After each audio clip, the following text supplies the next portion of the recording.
ಈ ಬಾರಿಯ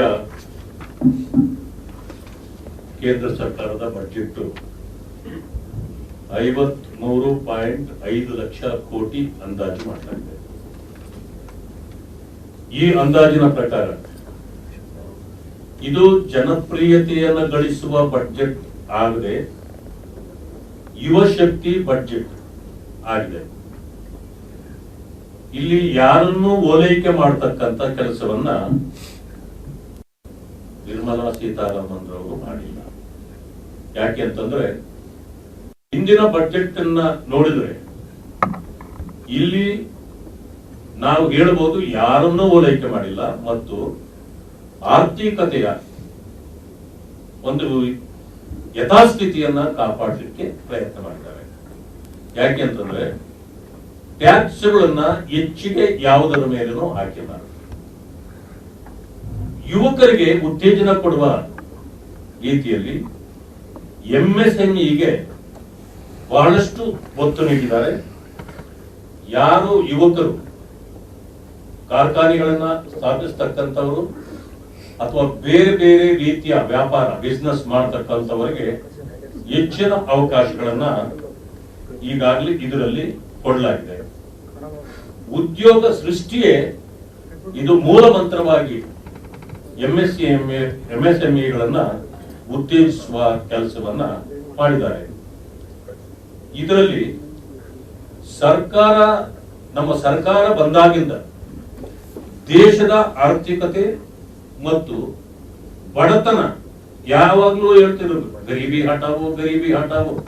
ದೇಶದಲ್ಲಿ ಗರೀಬಿ ಹಟಾವೋ ಅಂತಂದ್ರೆ ಬರೀ ಮಾತಿನಿಂದಲ್ಲ, ಈಗ 25 ಕೋಟಿ ಜನಸಂಖ್ಯೆಯನ್ನ ನಮ್ಮ ಸರ್ಕಾರ ಬಂದ ಮೇಲೆ ಇವತ್ತು ಬಡತನದ ರೇಖೆಯಿಂದ ಮೇಲೆತ್ತುವ ಕೆಲಸವನ್ನ ಈಗಾಗಲೇ ಮಾಡಿದ್ದಾರೆ.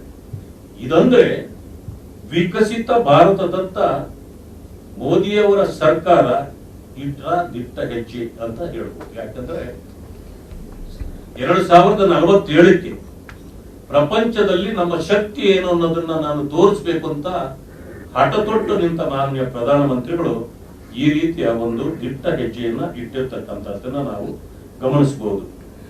ಇದರಲ್ಲಿ ಪರಿಶಿಷ್ಟ ಜಾತಿ ಪರಿಶಿಷ್ಟ ವರ್ಗಗಳ ಬಡವರ ಏಳಿಗೆಗೆ ಬದ್ಧವಾಗಿರ್ತಕ್ಕಂಥದ್ದು. ಜಿಎಸ್ಟಿಯಲ್ಲಿ ಸರಳೀಕರಣ ಮಾಡಿ ಈಗಾಗಲೇ ಸರಳೀಕರಣದ ಜೊತೆಗೆ ಈಗಾಗಲೇ 6.8ರಿಂದ 7.2ಕ್ಕೆ ಈಗಾಗಲೇ ಎಕ್ಸ್ಪೆಕ್ಟೇಷನ್ ನ ಇಟ್ಕೊಂಡಿರ್ತಕ್ಕಂಥದ್ದು. ಮತ್ತೆ ಇದರಲ್ಲಿ ಒಂದು ಇದನ್ನ ಹೇಳಿದ್ದಾರೆ 3C ಅಂದ್ರೆ 3C ಬಜೆಟ್ ಅಂತ ಹೇಳಿದ್ದಾರೆ. 3C ಅಂದ್ರೆ ಕಂಟಿನ್ಯೂಟಿ, ಅಂದ್ರೆ ಇದರಲ್ಲೇ ಅರ್ಥ ಆಗುತ್ತೆ ಯಥಾಸ್ಥಿತಿಯನ್ನ ಕಾಪಾಡಿರ್ತಕ್ಕಂಥದ್ದು. ಮತ್ತು ಕ್ರೆಡಿಬಿಲಿಟಿ ಯಾಕೆ ಅಂತಂದ್ರೆ ಈ ಓಲೈಕೆ ಮಾಡಿ ವ್ಯತ್ಯಾಸಗಳನ್ನು ಮಾಡಿದಾಗ ಕ್ರೆಡಿಬಿಲಿಟಿ ಉಳಿದಿರೋದಿಲ್ಲ. ಆ ಕಾರಣದಿಂದ ಕ್ರೆಡಿಬಿಲಿಟಿ ಅಂಡ್ ಕಮಿಟ್ಮೆಂಟ್ ಈ 3Cಗಳ ಜೊತೆಯಲ್ಲಿ ಈ ಒಂದು ಬಜೆಟ್ ಅನ್ನ ಉತ್ತಮವಾಗಿ ಮಾಡಿರ್ತಕ್ಕಂಥದ್ದು. ಈಗಾಗಲೇ ಡ್ರಗ್ಸ್ಗಳಿಗೆ ಈಗಾಗಲೇ ಕ್ಯಾನ್ಸರ್ ಡ್ರಗ್ಸ್ಗಳಿಗೆ 17 ನೀವು ಇಂಪೋರ್ಟ್ ಮಾಡ್ಕೊಂಡ್ರು ಕೂಡ ಅದರಲ್ಲಿ ಬೆಲೆ ಏರಿಕೆ ಮಾಡದೆ ಟ್ಯಾಕ್ಸ್ ಅನ್ನ ರಿಡಕ್ಷನ್ ಕೊಟ್ಟಿರ್ತಕ್ಕಂಥದ್ದು. ಜೀವರಕ್ಷಕ ಔಷಧಿಗಳಿಗೆ ಕಸ್ಟಮ್ಸ್ ತೆಗೆದಿರ್ತಕ್ಕಂಥದ್ದು. ಮತ್ತು ಈಗ ಯಾರು ಎನ್ಆರ್ಐಗಳು ಆಸ್ತಿಯನ್ನ ಹೊಂದಿರತಕ್ಕಂತ ಮುಚ್ಚಿಟ್ಟ ಅಥವಾ ಯಾವುದೇ ಸುಂಕ ಕಟ್ಟದೆ ಟ್ಯಾಕ್ಸ್ ಕಟ್ಟದೆ ಅವಾಯ್ಡ್ ಮಾಡಿರ್ತಕ್ಕಂಥ ಅನೇಕ ಸಂದರ್ಭಗಳನ್ನ ಗಮನಿಸಿ ಅವರಿಗೆ ಅವಕಾಶಗಳನ್ನು ಕೊಡ್ತಕ್ಕಂಥದ್ದು. ಮತ್ತೆ ಟ್ಯಾಕ್ಸ್ ನಲ್ಲಿ ಸಣ್ಣ ಪುಟ್ಟ ತಪ್ಪುಗಳನ್ನ ಮಾಡಿ ಅವರ ಮೇಲೆ ಕೇಸುಗಳಾಗಿ ಜೈಲಿಗೆ ಹೋಗ್ತಕ್ಕಂಥ ಪರಿಸ್ಥಿತಿಗಳು ಉದ್ಭವ ಆಗಿದ್ದು ಹಿಂದೆ. ಈಗ ಇನ್ನು ಮುಂದೆ ಅವರು ಜೈಲಿಗೆ ಹೋಗ್ತಕ್ಕಂಥ ಶಿಕ್ಷೆ ಅನುಭವಿಸ್ತಕ್ಕಂಥದ್ದಿಲ್ಲ. ಅವರು ಏನ್ ಫೈನ್ ಕಟ್ಟಿದರೆ ಸಾಕು ಅಂತಕ್ಕಂಥದ್ದನ್ನು ಕೂಡ ಇದರಲ್ಲಿ ಇದು ಮಾಡಿದ್ದಾರೆ. ಆಮೇಲೆ ಬಂಡವಾಳ ವೆಚ್ಚ 11.2 ಲಕ್ಷ ಕೋಟಿಯಿಂದ 12.2 ಲಕ್ಷ ಕೋಟಿಗೆ ಹೆಚ್ಚಳ ಮಾಡಿರ್ತಕ್ಕಂಥದ್ದು.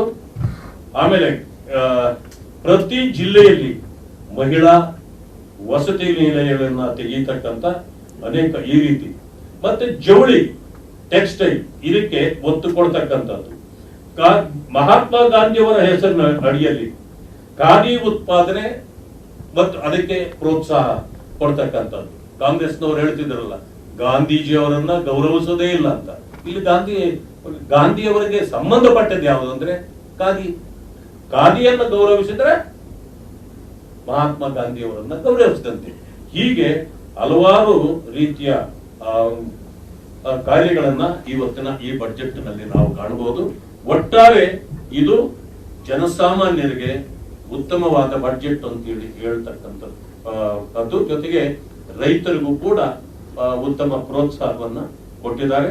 ಆದ್ರಿಂದ ಈ ಕೇಂದ್ರದ ಶ್ರೀಮತಿ ನಿರ್ಮಲಾ ಸೀತಾರಾಮನ್ ರವರ ಈ ಬಜೆಟ್ ಅನ್ನ ನಾವು ಸ್ವಾಗತಿಸ್ತೇವೆ.